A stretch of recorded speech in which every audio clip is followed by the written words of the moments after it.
So I gathered 10 of covers that I have in my collection, and I'll go through them right now. So starting with X-23, Laura Kinney. She is a clone of Wolverine who later becomes Wolverine, or a Wolverine, I should say. And I think when I picked this up, I picked this up for $3, and not a bad deal for one of her earlier keys, I guess you could say. She-Hulk #1. I forget which volume this is, but I believe the TV show is a little bit more heavily based on this run, the lawyer side of She-Hulk. And I think this $30 price tag, I think I got it for like $20. I basically negotiated down. And She-Hulk #1. Invincible Iron Man. If you've seen the recent Black Panther movie, you've seen her in it. Riri Williams. She becomes Ironheart, basically one of the Iron Man suit family, I guess you can call it. I don't know.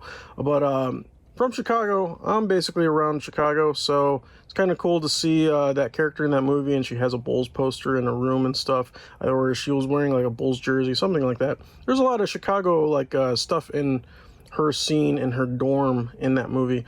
So it's kind of cool seeing some Chicago superheroes coming up. And yeah, this is her on the cover in her Iron Man suit. Spider-Gwen. I'm gonna admit I don't really know too much about Spider-Gwen or all the Gwen stuff, because Gwenpool's out there, Spider-Gwen, Ghost Spider, all that stuff. I don't really follow it that well. I originally know the Gwen that basically was Spider-Man's girlfriend and she died, but for me, that's where my knowledge kind of ends. But they brought her back, and they brought her back very much. So this is Spider-Gwen. Reason why I got it, I just happened to be in an antique mall.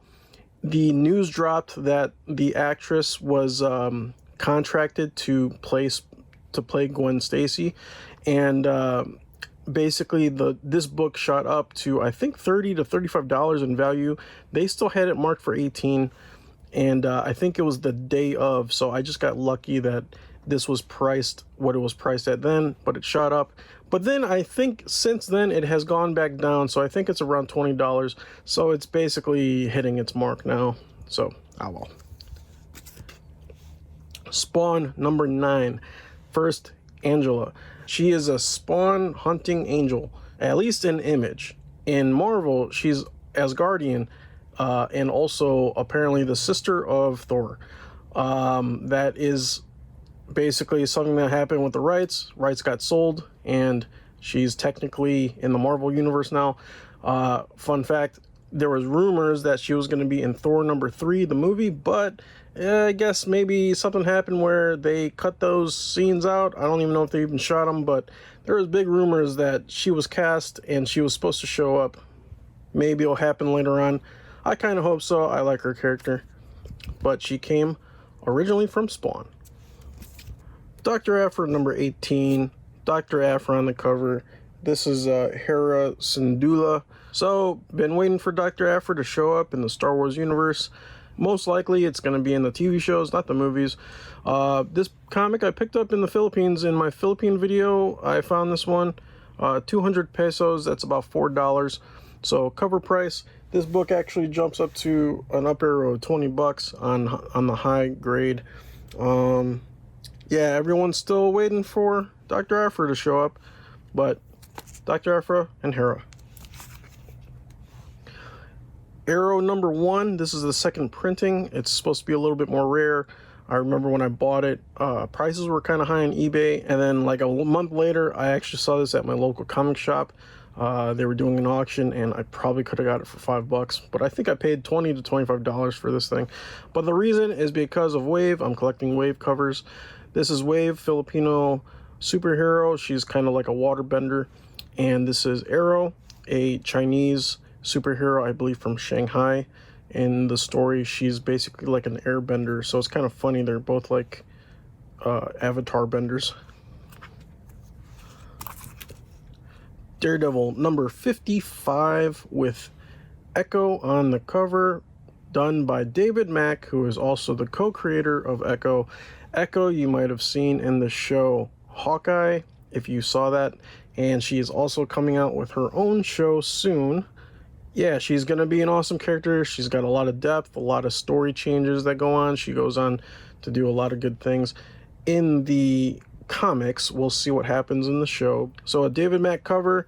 I like David Mack a lot, and trying to get more of these. This is a book that's, I think, closes out the origin story of Echo, of 51 through 55, I believe it was. And another David Mack. Actually, very early David Mack. This is Kabuki. Kabuki is an assassin who has a very tragic backstory and worth a look at. I believe this issue was the very first issue released for Kabuki. So very early David Mack and Kabuki. I know that there's something going on where he has the rights out to someone for movies and such, but that hasn't become a reality yet. Hopefully one day it will. We'll see what happens.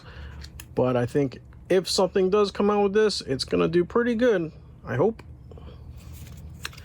And Catwoman 80th anniversary issue. This is the Virgin cover from Black Flag Comics and KRS.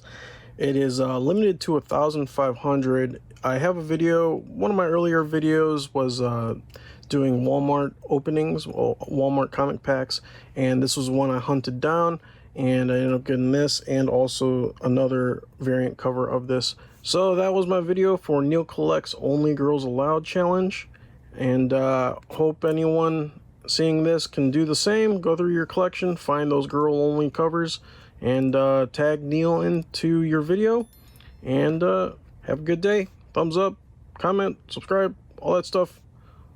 Goodbye.